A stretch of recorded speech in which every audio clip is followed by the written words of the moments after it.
오늘 우리에게 주신 하나님의 말씀은 출애굽기 18장 17절에서 27절 말씀입니다. 모세의 장인이 그에게 이르되 내가 하는 것이 옳지 못하도다. 너와 또 너와 함께한 이 백성이 필경 기력이 쇠하리니 이 일이 내게 너무 중함이라 내가 혼자 할 수 없으리라. 이제 내 말을 들으라. 내가 내게 방침을 가르치리니 하나님이 너와 함께 계실지로다. 너는 하나님 앞에서 그 백성을 위하여 그 사건들을 하나님께 가져오며 그들에게 율례와 법도를 가르쳐서 마땅히 갈 길과 할 일을 그들에게 보이고 너는 또 온 백성 가운데서 능력 있는 사람들 곧 하나님을 두려워하며 진실하며 불의한 이익을 미워하는 자를 살펴서 백성 위에 세워 천부장과 백부장과 50부장과 10부장을 삼아 그들이 때를 따라 백성을 재판하게 하라. 큰 일은 모두 내게 가져갈 것이요 작은 일은 모두 그들이 스스로 재판할 것이니 그리하면 그들이 너와 함께 담당할 것인즉 일이 내게 쉬우리라. 내가 만일 이 일을 하고 하나님께서도 내게 허락하시면 내가 이 일을 감당하고 이 모든 백성도 자기 곳으로 평안히 가리라. 이에 모세가 자기 장인의 말을 듣고 그 모든 말대로 하여 모세가 이스라엘 무리 중에서 능력 있는 사람들을 택하여 그들을 백성의 우두머리 곧 천부장과 백부장과 50부장과 10부장을 삼음해 그들이 때를 따라 백성을 재판하되 어려운 일은 모세에게 가져오고 모든 작은 일은 스스로 재판하더라. 모세가 그의 장인을 보내니 그가 자기 땅으로 가니라. 여러분, 우리는 성경에 익숙하고 교회 생활에 익숙합니다. 그래서 우리는 변화를 그렇게 요구하지 않는 것 같습니다. 자연스럽게 삶에 녹아든 이 익숙함을 우리는 쉽게 버리지 못하는 것 같습니다.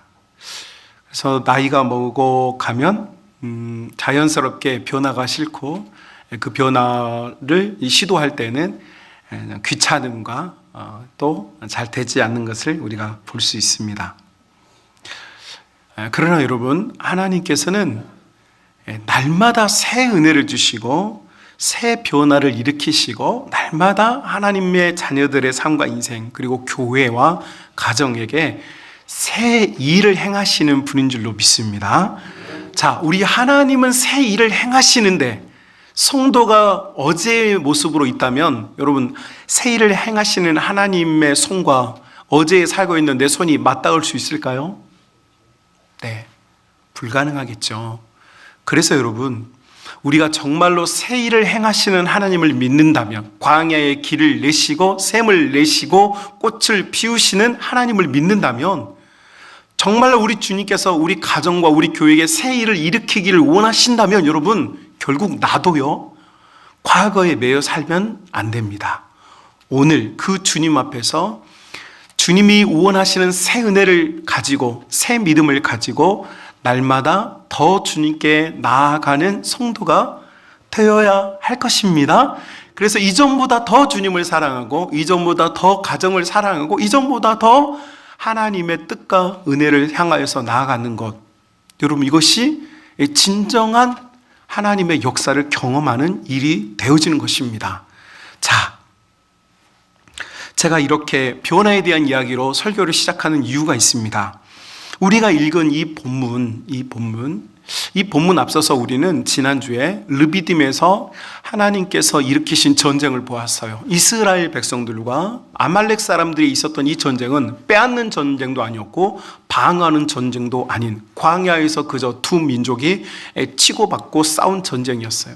그런데 여기는 이유가 있었다는 거죠. 하나님께서 뭔가 큰 교훈을 주기 위해서 이 전쟁 가운데 이스라엘 백성들을 인도하셨는데 이 전쟁에서 얻은 교훈은 두 가지죠. 첫 번째는 모두가 각자의 처소에서 최선을 다하는 것, 각기 역할을 하는 거죠. 모세는 모세 역할을 하고 아론과 훌의 역할을 하고 여호수아와 청년들은 그들의 역할을 하고 또 연로하신 분들과 어린아이들은 응원하고 기도하는 각자의 역할, 이것이 잘 수행되는 것이 하나님이 원하시는 기쁨의 공동체이고, 그런데 똘똘 뭉쳐서 변질되는 공동체도 있더라. 이단과 사이비들은 그들은 누구보다 똘똘 뭉쳐 있지만 그들의 코어, 중심이 잘못되어 있었기 때문에 그들이 잘못된 방향으로 가는 걸 보았어요. 그래서 하나님이 기뻐하는 공동체는 코어, 중심이 예수 그리스도 그리스도가 머리 되시고 예수 그리스도에게 집중된 공동체, 이것이 하나님께서 하나님 자녀들에게 보여주시려고 하는, 그리고 하나님께서 이루시려고 하는 교회이고 공동체이고 하나님의 나라라는 점을 우리 하나님이 가르쳐 주셨어요. 여러분, 이 가르침대로 여러분의 마음속에 이 공동체가 여러분의 공동체이고 우리 공동체이고 우리 가정이고 우리 교회이기를 간절히 바랍니다. 자, 그런데 430년 동안 노예 근성에 찌들어 살고 있던 이 사람들은 하루아침에 그렇게 쉽게 바뀌지 않은 것 같아요. 우리가 읽지 않은 부분이지만 여러분 18장 여러분 5절에 보면 이스라엘 백성들이 지금 르비딤을 떠나서 행진을 계속하였고 특정한 곳에 도달하게 되었습니다. 그 특정한 곳은 어디냐? 바로 하나님의 산, 여호와의 산이라고 하는 이 신의 산에 앞에 도착하게 되었어요. 자, 하나님께서는 이제 잘 변하지 않고 우리처럼 뭔가 잘 변화하지 않으려고 하는 우리를 향해서 하나님께서 이제 하나님 교육 2단계가 시행되고 있어요. 자, 그 교육은 무엇이냐? 바로 모세의 장인이었던 이드로, 미디안 땅에 살고 있었던 이드로가 그들을 만나러 오게 되어집니다. 그리고 이 이드로의 입을 통하여서 하나님께서는 이제 하나님의 2단계 교육을 시행하는 것을 볼 수 있어요. 자, 하나님의 2단계 교육은 무엇일까? 여러분, 르비딤에서 분명히 각자의 역할이 있다는 점을 분명히 우리가 보았는데, 문제는 그 르비딤에서 출발해서 신의 산에 오는 동안에 이 공동체가 변한 게 아무것도 없었어요. 그 증거가 어디 있었느냐? 우리가 읽은 이 본문 17절과 18절에 있죠. 모세에게 이드로가 말하기를 당신이 하는 것이 옳지 않다고 말합니다. 왜 옳지 않느냐? 18절에 보면 지금 모세는 이스라엘 공동체 전체를 혼자서 감당하고 있었어요. 여전히 혼자서 감당하고 있어요. 그 특별한 문제로 다뤘던 것이 법률적인 문제였습니다. 여러분, 사람이 많은 곳에서는 다툼이 나게 돼 있어요. 맞죠? 우리 성만 교우들처럼 천사들인 사람들은 에휴, 뭐 그냥 양 3마리 없어져도 누가 배고파서 잡아먹었겠지. 뭐 그냥 뭐 하나 뭐 부러져 있어도 아휴 뭐 지나가다 누가 실수로 부러뜨렸겠지, 이런 이제 천사 같은 분들이 있는가 하면 대다수의 사람들은 누구야? 누가 그랬어? 왜 없어졌지? 이거 정경수 집사님이 가져갔나? 이거 나승민 선생님이 가져갔나? 이 누구야? 라고 서로 계속해서 그 원인을 찾는데, 그 원인의 중심에는 뭐가 있습니까? 불신이 있는 거예요. 불신이. 여러분, 그런데 이 다툼이 많은 이곳에서 그 수많은 사람들이 모세에게서 이것을 재판받기 위해서 찾아오기 시작하는 거예요. 작고 사소한 것부터 시작해서 큰 문제까지, 어떤 사람들 사이에서는요 큰 다툼이 번져서 살인이 벌어지기도 하고, 어떤 아이는 자기 헤어핀, 머리핀을 잃어버렸다고 모세에게 와서 울기도 해요. 그런데 이 문제들은 점점 더 가중되어지고 증가되면서 무슨 일이 일어날까요? 모세 혼자서는 감당할 수 없을 정도로 이 업무량이 증가하는 거예요. 아주 쉬운 예를 하나 들어볼까요? 어떤 여성분이 자기가 어렵게 키우고 있는 양 한 마리가 없어졌어요. 이 양을 찾고 싶은데 도저히 이웃에게서는 그 답을 얻지 못했어요. 그래서 이른 아침에 얼른 만나러만 모아놓고 가족들에게 얼른 만나를 던져주고는 불이 나게 막 이 새벽 미명에 모세의 장막을 찾아가는 거예요. 그런데 여러분, 그 모세의 장막에 딱 갔는데 모세의 장막 앞에 이미 줄이 1km가 서 있는 거예요. 어떤 사람들은 나는 만나도 필요 없어, 지금 배고픈 게 문제가 아니야, 지금 나는 이 억울함을 해결하고 싶어하는 사람들이 이미 너무나 많이 줄을 서 있는 거예요. 모세도 힘들 뿐만 아니라 동시에 여러분 그것을 기다리는 사람들은 어떻겠습니까? 양을 잃어버린 이 여인은 이 양을 되찾고 싶은 마음에 하루 종일 아무것도 먹지 못하고 그 줄을 서서 떼앞볕에서 기다렸어요. 그런데 이제 내 순서, 내 차례가 되었는데 해가 저물어 버렸어요. 모세가 말하기를 여러분 오늘 여기까지입니다. 나도 힘들어서 더 이상 안 됩니다.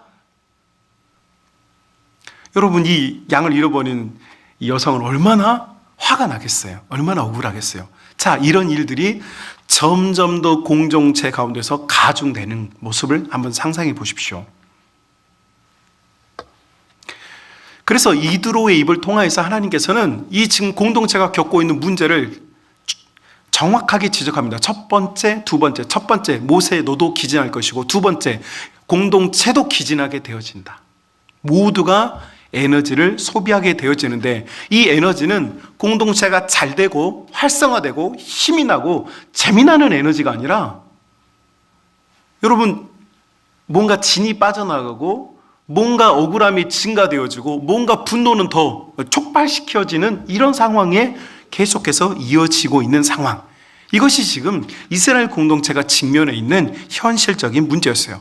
하나님께서 이미 르비딤에서 각자의 역할이 있다고 말해 주었지만 이스라엘은 일도 변하지 않은 거죠. 여러분, 우리가 지난 시간에 르비딤의 변화를 보면서 설교를 들으면서 무슨 말인지 알아먹었어요. 그런데 여러분, 저 예배당 문을 박차고 나가시는 순간부터 뭘 했어요? 일도 변하지 않았어요. 내가 이 공동체에서 해야 될 일이 있다. 내가 예수 중심으로 살아야 된다. 최소한 이 두 가지의 메시지를 전했는데 여러분, 정말로 바뀐 게 있습니까? 변화된 게 있습니까? 여러분, 실천한 게 있으십니까? 여러분, 우리가 이런 존재란 말이에요.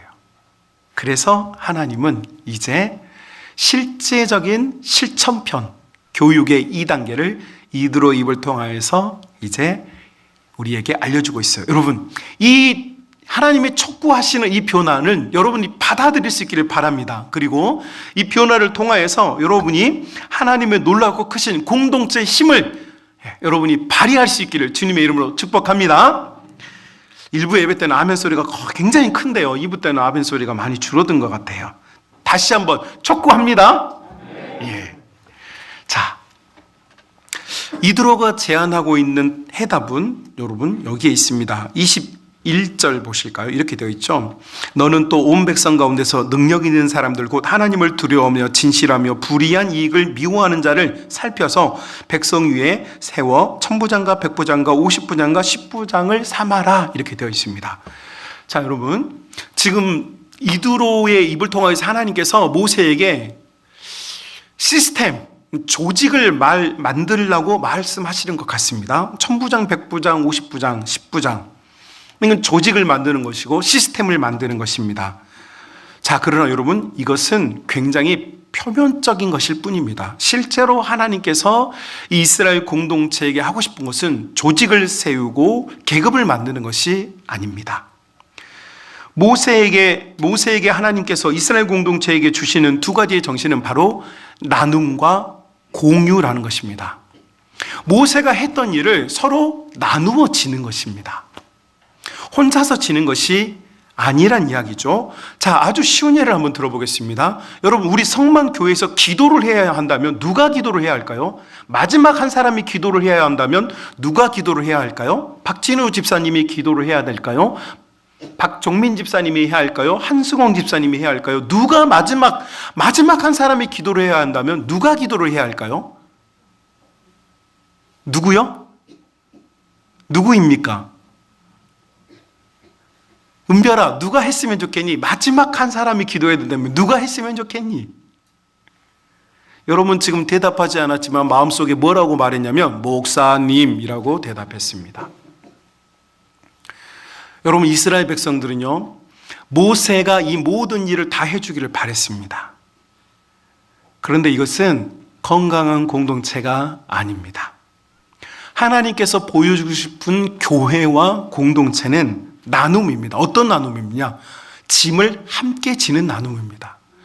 여러분, 제가 여러분에게 마지막까지 기도를 누가 해야 되겠습니까? 라고 물으면 여러분은 사실 여러분 마음속에 성령의 뜨거운 마음이 있었다면 나입니다. 내가 마지막까지 하겠습니다. 라고 하는 고백이 있었어야 해요. 그리고 이제 그 고백 할 수 있기를 바랍니다. 여러분, 무거운 짐을 지는데 나는 조금 덜 지고 상대방이 많이 지기를 바라십니까? 여러분, TV나 매체를 통하여서 여기 혹시 군대 갔다 오신 분들은 아실 겁니다. 뭐 해병대 캠프나 혹은 육군들은 이제 곤봉체조 같은 걸 합니다. 그런 걸 할 때 여러분, 한 사람이 나 너무 힘들어 안 되겠다 하고 힘을 안 주고 흉내만 내고 있으면 그 짐을 누가 지게 됩니까? 다른 전우들이 지게 됩니다. 여러분, 그 힘 빼고 그냥 흉내만 냈던 그 사람은 정말 행복할까요? 여러분은 보셨는지 모르겠지만 실미도라는 영화가 있었습니다. 북파 공작원들에 관련된 영화가 만들어졌고 상영이 돼서 우리 한국 사회에 큰 센세이션을 일으켰던 적이 있습니다. 그런데 저는 뭐 다른 건 잘 모르겠고 그 영화를 보면서 두 가지의 캐릭터의 교관이 나옵니다. 여러분 거기에 보면 교관 두 명이 나오는데 한 교관은 이 북파 공작원들을 그냥 악착같이 그냥 뼛속 깊이 아주 괴롭히는 교관이 있습니다. 악착같이 괴롭혀요. 뼛속같이 작은 것 하나 꼬투리로 생사가 오가는 막 그런 훈련을 시키는 교관이 있고, 다른 한 명은 순한 교관입니다. 그 악착 같은 교관에게 대항해서 몰래 누룽지도 주고 몰래 약도 좀 갖다 주고 몰래 좀 괜찮다고 해주는 교관이 있어요. 여러분이라면 악착 같은 교관이 되고 싶습니까? 아니면 좀 애정을 베풀어주는 교관이 되고 싶습니까? 네, 여러분의 취사 선택입니다만, 이 영화를 처음에 보았을 때 모든 사람들은 그 악착 같은 교관은 너무 믿고 도와주는 그 교관은 참 좋은 사람이다 이렇게 생각을 했습니다. 그런데 영화의 마지막에 놀라운 반전이 나타납니다. 그 반전은 무엇이냐? 여러분, 그 몰래 도와주었던 그 교관은 상부에서 이 실미도에 있는 북파 공작원들을 모두 다 처형시켜라라고 하는 명령을 받았을 때 자기가 살기 위해서 자기의 북파 공작원들을 총으로 쏴서 죽입니다. 그런데 뼛속같이 악착같이 훈련시켰던 교관은 그렇게 그 북파 공작원들을 악착같이 훈련시켰던 이유가 뭐냐면 살아서 돌아오라고 훈련을 시켰던 겁니다. 그리고 그 독사 같은 교관은 울부짖습니다. 내 새끼들, 내 자식들. 여러분, 하나님 나라의 힘은 어디에 있느냐? 우리가 선한 얼굴을 하면서 서로 좋게 지내는 것 같은 것, 여러분, 이런 위장된 공동체는 아무짝에도 쓸모가 없습니다. 실제로 환난이나 어려움이나 고통이 찾아오면 자기 살 길을 바쁠 뿐이죠. 그런데요, 나눔과 공유가 있는 공동체, 다시 말하면 여러분, 모세의 짐을 함께 나누는 것입니다. 어려움의 짐을 함께 나누어요. 우리가 당하는 이 고통의 짐을 서로 좀 나누어 주는 거예요.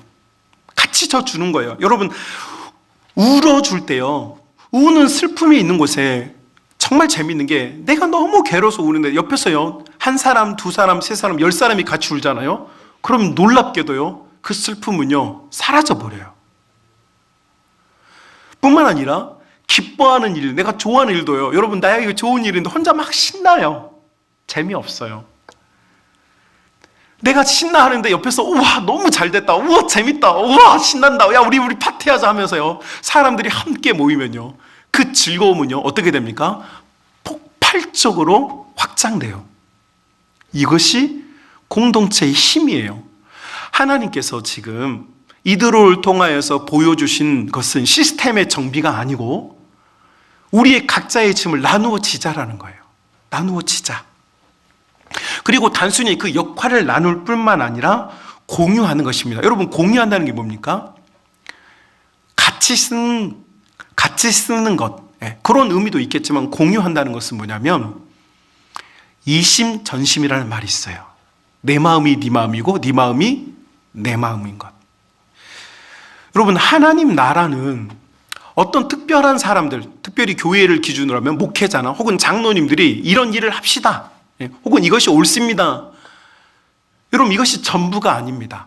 그것이 설상 옳은 일이고 해야만 하는 일일지라도 우리가 그 마음이 합하여지지 않으면 아무 의미가 없어요. 그 대표적인 예가 고린도전서 1장에 나오는 고린도 교회 이야기죠.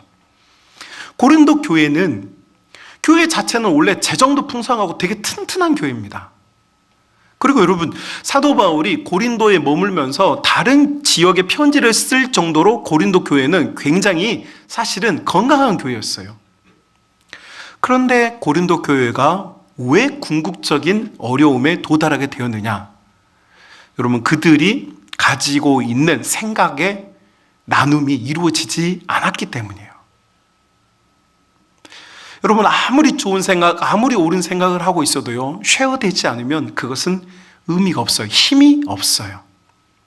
나누고 또 나누고, 나눈 것을 또 확장시키고, 확장된 것을 가지고 함께 기도할 때 비로소 하나님 나라의 힘의 능력이 나타나는 것이죠. 여러분, 제가 이제 제자 훈련을 하고 있는데요, 제자 훈련을 하는 이유는 단 한 가지입니다.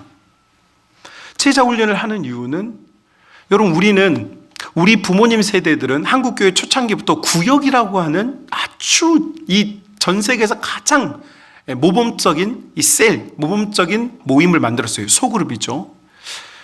여러분, 그 소그룹을 통해서 뭘 했습니까? 여러분, 모여서 물론 구역 예배도 드렸겠지만 사실 그런 모임 속에서 뭘 하였냐면 서로의 가정의 이야기, 형편의 이야기, 믿음의 이야기, 또 예수님에 대한 이야기, 우리 가정과 예수님의 복음과의 관계적 문제, 또 우리 교회가 당면에 있는 여러 가지 상황들을 구역에서 나누고 뭐 했어요? 그 이야기를 나누어서, 여러분, 그 이야기를 나누는 게 무엇입니까? 이벤트의 확장입니다. 지금 우리 교회가 가려고 하는 방향에 대한 공유이죠. 그래서 특출한 한 사람, 모세라고 하는 특출한 한 사람에 의해서 움직이는 교회는요, 쉽게 붕괴됩니다. 모세 한 사람 죽으면 끝나는 이야기예요. 한국 교회에서도요, 이름을 날렸던 좋은 교회들이 많이 있습니다. 많은 분들이 사랑하였고, 많은 이들이 입에 오르내렸던 좋은 교회들, 건강한 교회들이 많이 있습니다. 그런데 1세대의 지도자들 모세가 사라지고 나니까 그 교회들이 와해되어지거나 붕괴되거나 내부적인 문제와 갈등으로 깨어지는 것을 정말 많이 볼 수 있습니다. 왜 그럴까요? 모세가 너무 많은 짐을 지고 있을 뿐만 아니라 그 교회 공동체에는 공유가 없었기 때문입니다. 한 사람의 옳은 생각이 교회를 이끌고 가는 것은 하나님의 목표가 아닙니다. 여러분, 우리가 예수 그리스도를 중심으로 있을 때, 우리가 예수님에 대하여서 이야기하고 예수님에 관해서 이야기하고 예수님을 이야기할 때, 여러분, 우리는 점점 더 그 복음의 역사 속에 확장되어지고 확산이 일어나는 것입니다.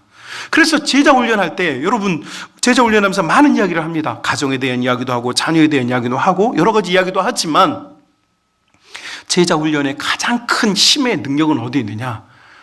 공동체의 문제를 함께 나누는 것.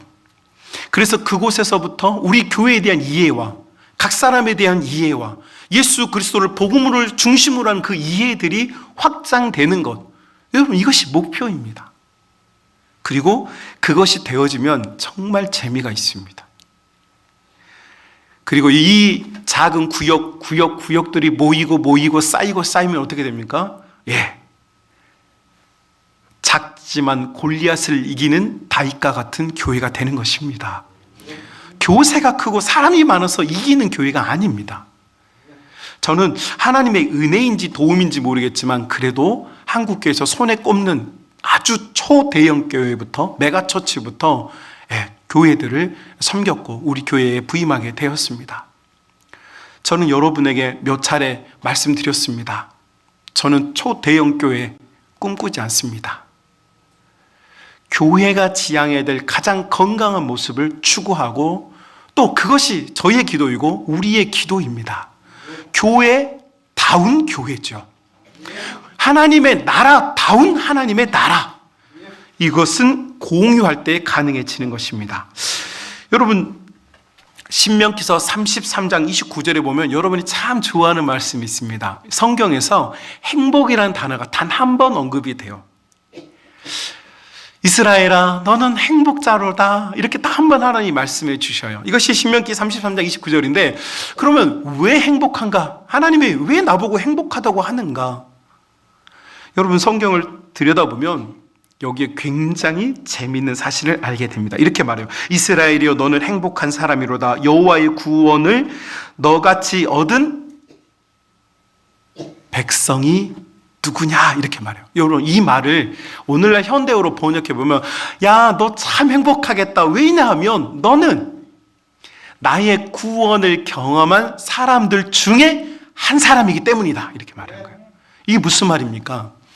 여러분, 사람은요, 하나님께서 우리를 향하여서 우리의 행복을 만드실 때, 우리 자신이 한 영혼들이 행복감을 누리는 것, 안정감을 누리는 그 근원은 어디에 있냐면 바로 공동체라고 하는 그 안에 있을 때 비로소 우리는 행복을 누리는 것입니다. 여러분, 우리가 불행하다, 어렵다, 괴롭다라는 생각을 하면서 사는 이유는 어디냐? 내가 지금 나를 지지해주고 나를 도와주고 내가 그 울타리 안에 존재하는 공동체에 소속되어 있다라고 하는 그 소속감이 사실은 없기 때문입니다. 연세대 철학과 명예의 교수이신 김영석 교수님이 계십니다. 이분은 연세가 올해로 102세시고 실존해서 살아계신 분입니다. 이분이 지난 1월에 어떤 우리나라의 유명한 일간지와 인터뷰한 내용을 제가 읽게 되었습니다. 그런데 제가 읽고 너무 감동이 돼서 여러분에게 잠깐 이분을 언급해 보려고 합니다. 이분이 100년 동안 살고 이분이 35세 서울대학교 교수가 됐는데 70년 동안 사람들을 가르치는 교단을 지키고 사람들을 가르치고 지금도 지방에 강연을 다니시더라고요. 지팡이 없이. 대한항공에 비행기 탑승하시는 횟수가 960회 정도 되신다고 해요. 국내외 해외 이렇게 해서 가지고. 그런데 이분이 체득한 삶의 가치를 여러분 한번 들어보실까요? 이 사람이 이렇게 말해요. 행복해지지 못하는 사람은 두 종류의 사람이다. 첫 번째, 정신적 가치를 가지지 못한 사람. 이 여러분, 정신적 가치라는 게 무엇입니까?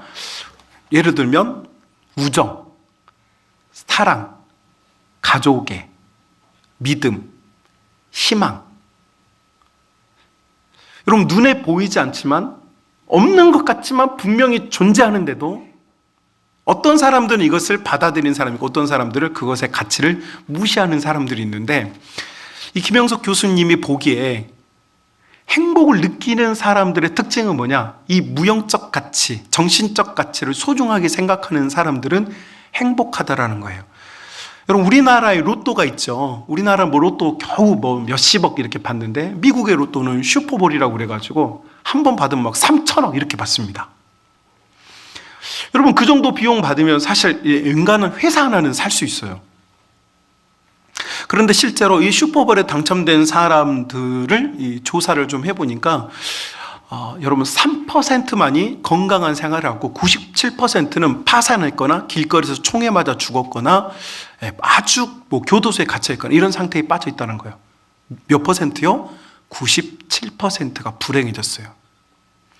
그들이 엄청난 부와 물질을 가지게 되었는데도 불구하고 왜 이렇게 비참해져 버렸을까요?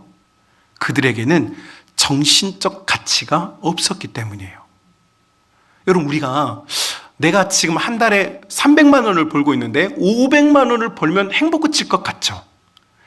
300만 원을 벌고 있는 지금 행복하지 않다면 여러분 500만 원을 벌어도 행복하지 않아요.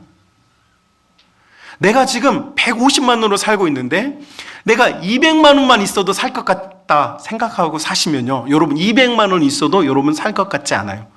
200만 원이 됐을 때는 300만 원이 돼야 살 것 같은 마음이 들게 되어 있어요. 왜요? 지금 사는 동안에 내 가족, 내 친구, 내 사랑하는 사람들과 펠로우십을 맺고 우정의 관계를 가지고 서로 사랑하고 살면 사실 우리가 가지고 있는 물질이 조금 부족해도 그것은 불편한 것이지 그것은 어려운 일이 아니에요. 그런데도 불구하고 우리는 정신적 가치가 작거나 그것에 대해 크게 기대하지 않기 때문에 물질 위주의 삶을 살고 있기 때문에 행복을 잘 느끼지 못한다라고 김영석 교수님이 말하고 있네요. 저도 공감을 하고요.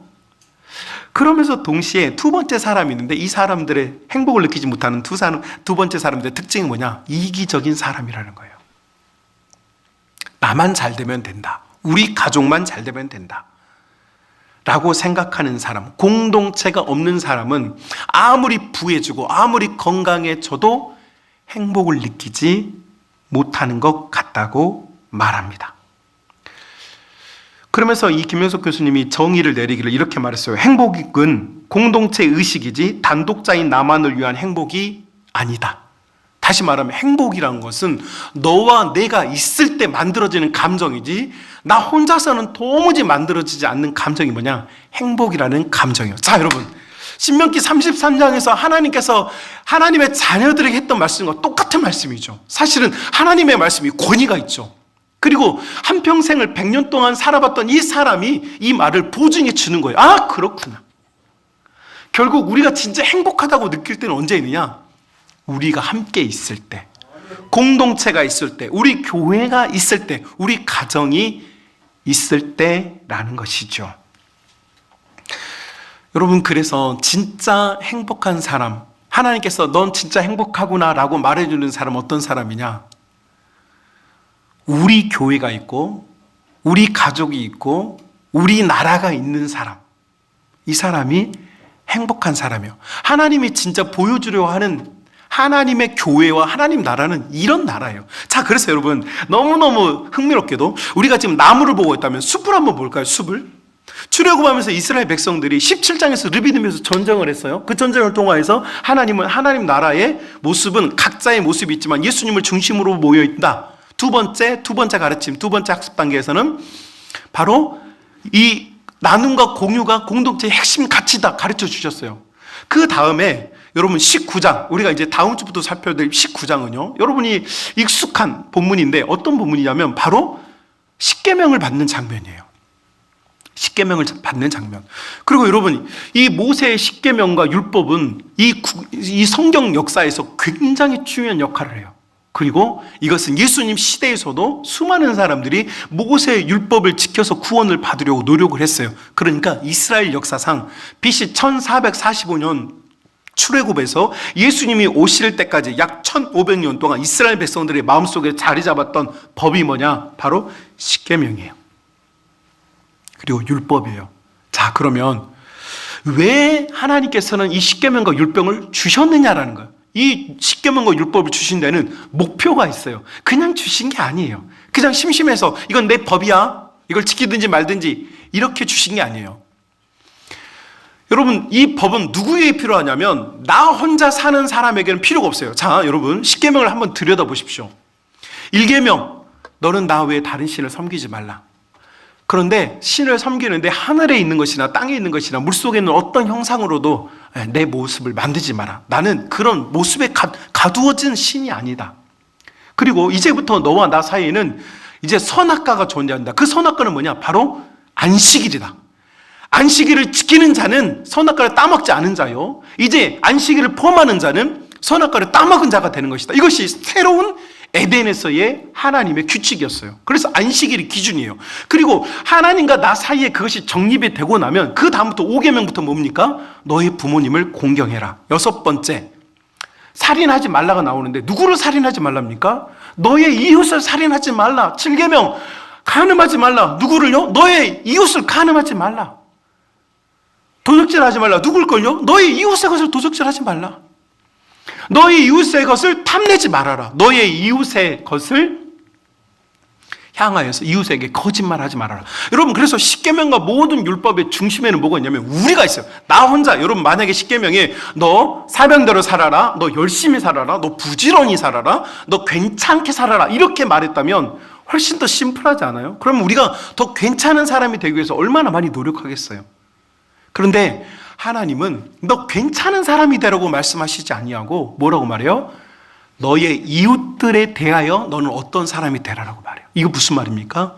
커뮤니티, 공동체 속에 너의 모습을 어떻게 할 것인지를 우리에게 규정해 주고 있어요. 자, 그러니까 그리고 나서 여러분, 출애굽기 마지막 부분이 뭐냐면 성소를 만드는 거예요. 성소를 만드는 거. 율법을 중심으로 이웃과 함께 사는데 그 이웃과 함께 사는 그 중심에 누가 있어야 된다? 그 중심에 하나님이 있어야 된다.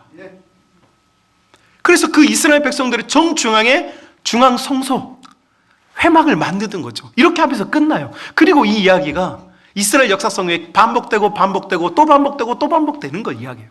여러분, 이스라엘 백성들이 패역하고 타락했을 때 그 증거가 무엇이었습니까? 과부를 내어버려 두었고 고아들을 챙기지 않은 것, 이방인들과 나그네들을 돌보지 않는 것, 이걸 하나님이 계속해서 책망해요. 왜 그렇습니까? 이스라엘 백성들이 공동체가 병들 때 나타나는 현상이 뭐냐면 약한 자를 돌보지 않는 거예요. 공동체가 병들면 약한 자를 돌보잖아요. 강한 자들에 의해서 공동체가 끌려가요. 강한 자들이, 힘을 가진 자들이, 결정권자들이 자기들이 하고 싶은 걸 해요. 그러나 생명의 공동체, 하나님이 원하시는 공동체는 그게 아니에요. 홀로 된 여성들과 부모를 잃어버린 아이들과 먼 곳을 여행하면서 이방의 객이 되어서 찾아오는 사람들, 한마디로 보호받지 못하는 사람들을 돌아보는 것, 이것이 생명의 공동체, 하나님이 원하시는 하나님의 나라의 모습이고 이것이 교회의 모습이에요. 실제로 여러분, 하나님 백성들이 성령 체험하고서 했던 게 뭡니까? 그들이 받았던 것들, 그들이 여러분 부유한 자도 있고 가난한 자들이 있었는데 부유한 자들이 어떻게 합니까? 자기의 재산을 팔아서 나의 것을 누구의 것으로 만듭니까? 모두의 것으로 만들어요. 공유하는 것이죠. 나누어 주는 것이었어요. 그래서 여러분, 생명의 공동체는 항상 어디를 보느냐? 약한 곳을 봐요. 그런데 여러분, 우리는 약하다고 생각하면 항상 우리는 뭘 생각하냐면 경제적 약함만 생각해요. 가난하신 분, 형편이 조금 어려우신 분들, 혹은 큰 질병에 걸려서 고통받고 있는 분들이 약하다고 생각해요. 여러분, 그런데요, 하나님 눈에는 그렇게 안 보여요. 아무리 가난해도요, 믿음으로 기도하고 있는 사람, 하나님 눈에는요, 그 사람이 가장 위대한 사람이에요. 하나님 눈에는요, 깊은 질병, 중한 질병, 헤쳐나올 수 없는 질병에 빠져 있으면서도요, 하나님 예배하는 사람이, 그 사람이 하나님에게는 큰 사람이에요. 여러분, 그러니까 물질의 유무, 우리 눈에 보이는 것으로요, 강함과 약함을 판단하면 안 돼요. 우리가 정말로 약한 것을 향할 수 있다는 마음은 어디에 있을 때, 어떻게 할 때 가능하냐? 바로 우리라고 하는 공동체를 사랑하면요, 약한 게 보여요. 제가 교회에서 이렇게 생활하다 보면 우리 그런 이야기예요. 아니, 내 눈에는 지금 저 길바닥에 쓰레기가 보여요. 근데 제가 우리 부목사님한테 그랬어요. 이게 안 보이냐? 이게 더럽게 안 보이냐? 그러면 우리 장혜준 목사님이 하는 이야기가 뭐라고 하냐면, 사장님 눈에만 보인대요. 그것이 사장님 눈에만 보인대요. 여러분, 집안에 설거지가 쌓여도요, 엄마 눈에만 보이지 아빠 눈에 설거지 쌓인 게 보여요, 안 보여요? 안 보여요. 사장님 눈에만 보인다는 거예요. 그래서 우리 부목사님들이 저보고 사장님 나빠요 맨날 그래요. 사장님 나빠요. 왜냐하면 이게 안 보이냐, 이게 더럽지 않냐, 이거 치워야 되지 않겠느냐, 이거 해야 되지 않겠냐, 맨날 이런다고. 여러분, 왜 이런 현상이 생기는 걸까요? 발음이 셉니다. 왜 이런 현상이 생기는 걸까요? 이게 우리의 일이 되어지면요, 다 보여요. 이게 내 일이 되면 다 보여요. 그런데 내 일이 아니고 우리의 일이 아니니까 안 보이는 거예요. 가정에서도요, 설거지가 좀 몸이 안 좋은지 이렇게 아내가 그냥 설거지 안 해놓고 있으면 남편들이 그냥 말없이 덜거덕 설거지 하면 돼요. 곧 나 혼자 먹은 거 아니잖아요. 부인이 혼자 먹은 거 아니잖아요. 그런데 우리 남자들은 어떻게 합니까? 에이, 설거지도 안 해놓고 말이야. 에이, 뭐 집안을 이렇게 살림을 하냐고. 그래요, 안 그래요? 지금까지 나온 대답 중에 제일 큰 대답이에요. 왜요? 남자들은 뭐라고 생각하냐면, 이건 우리의 일이 아니고 이거는 내 부인의 일이라고 생각해서 그래요. 내 일이 아니잖아요. 그런데 여러분, 그게 아니에요. 우리 가정이잖아요. 내 부인이 아파서 설거지를 못 하는데 누가 도와줘요? 쌓여있으면 내가 하면 되지 라고 말하면서 또 회개합니다. 교회도 마찬가지예요. 약함과 강함은 눈에 보이지 않아요. 우리 교회가 기도가 부족합니까? 기도가 부족하다고 느끼는 사람이 기도하는 거예요. 어떤 자매가 저에게 그런 상담을 했어요. 목사님, 우리 교회는 나눔이 너무 부족한 것 같습니다. 제가 그랬어요. 당신부터 나누기 시작하라고. 여러분, 우리는 쉽게 말할 수 있어요. 여러분, 우리는요, 굉장히 쉽게 판단하거나 쉽게 볼 수 있는 눈을 가지고 있어요. 그리고 정확해요. 맞아요. 우리 교회는요, 나눔이 부족하고요. 우리 교회는요, 기도가 부족하고요. 우리는 정말로 많은 영역에서 부족해요. 그 부족함을 보셨습니까? 그 부족함을 볼 수 있는 건 우리를 보았기 때문이고, 우리를 보았다면 여러분, 그 사람이 시작하면 돼요. 사랑하는 우리 성만 가족 여러분, 거기에서 행복이 시작이 돼요. 가정도 마찬가지고 교회도 마찬가지입니다. 하나님께서는 하늘에서 별이 번쩍번쩍거리고 막 시처들이 일어나는 그런 기적의 나라를 만들고 싶어 하는 게 아니에요. 진정한 하나님의 나라는 함께 웃고 함께 울고 짐을 나누어 지고 또 우리의 마음에 있는 것들을 서로 공유하고 나누어서 함께 한 걸음씩 한 걸음씩 나아가게 하는 것. 이스라엘 백성이요, 광야에서 시작해서 카나안 땅에 도착하는데 빠른 걸음이면 15일, 아무리 천천히 가도 한 달이면 갈 수 있는 거리를 40년 걸렸어요.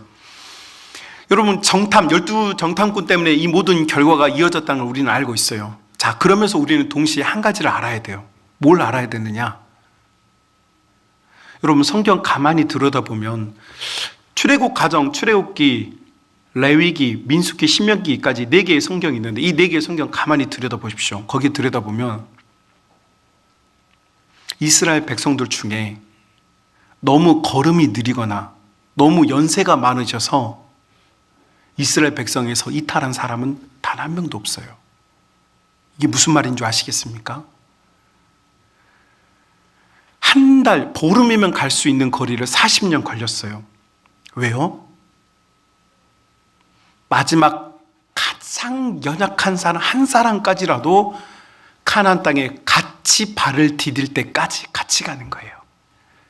여러분, 이것이 하나님의 나라입니다. 그리고 이것이 교회여야만 하고요. 이것이 진짜 교회입니다. 그래서 앞선 자가 우월해 보이고 뒤처진 자가 우리의 짐이 되는 곳이 아니고 같이 가는 거예요. 같은 생각, 같은 마음, 같은 뜻이라고 하는 이 말은요, 뭔가 일치단결해서 공산당처럼, 여러분, 공산당은 무조건 한 개예요. 그게 아니에요. 하나님의 나라는 다르고 부족하고 연약하고 그럴지라도 스크럼을 짜고 같이 울면서 같이 가는 거예요. 손을 잡고요, 넘어진 자가 있으면요 일어날 때까지 기다려주고요, 아픈 자가 있으면요 치료받을 때까지 기다려주고요, 우리 지금 빨리 안 가면 죽어라고 하는 것이 아니라 네가 일어날 때까지 기다릴 거야 라고 말해주는 곳이 교회이고, 그런 교회를 가진 성도는요 이 세상에서 제일 행복한 성도예요. 여러분, 우리 교회가 진짜 행복해지는 것은 바로 여기에 있어요. 우리를 받아들이고 우리를 인정하고 함께 가는 것. 우리 가정도 마찬가지고요, 뿐만 아니라 우리 조국 교회, 한국 교회도 마찬가지예요. 우리는 많은 이 시대에서 비난과 어려움의 소리를 듣고 있어요. 어떤 교회는 실수하기도 하고 어떤 교회는 정말로 잘못됐기 때문에 하나님 앞에서 드러나 보이기도 해요. 그런데 그 교회가 잘못한 게 아니에요. 그럴 수도 있어요. 그런데 여러분, 교회는요 교회를 비난하면 안 돼요. 교회는요 잘못된 것이 고쳐지도록 같이 울어주는 것이 함께 가는 교회예요. 지금 우리가 직면하고 우리가 맞닥뜨린 이 세상에서 교회가 정말로 사람들에게 매력적이고 정말로 멋있구나라고 하는 말을 들을 수 있는 유일한 길은요, 우리가 예배당 문에 못지라고 아무도 안 들어가는 것이 아니고요, 교회가 가지고 있는 이 공동체의 힘, 함께 가며 용서하고 울어주고 견뎌주고 함께 발자국을 맞추는 것, 이것이 진짜 교회이고 이게 힘이에요. 사랑하는 성만 가족 여러분, 하나님은 이 시내산 앞에서 십계명을 먼저 준 게 아니라 이 공동체에 있어야 할 나눔과 공유에 대해서 말씀하고 있어요. 이 나눔과 공유가 있을 때 십계명은 우리에게 유효하게 작동이 돼요. 계명을 지키는 건 의미가 없어요. 계명은 우리의 나눔과 공유를 위해서 존재하는 것이에요. 자, 그래서 오늘 이 복된 날, 은혜의 날에 사랑하는 우리 성만 가족 여러분, 이전보다 더 주님을 사랑하는 성도들이 되시길 바랍니다. 어제보다 더 오늘 여러분의 가정을 사랑하는 성도들이 되시길 바랍니다.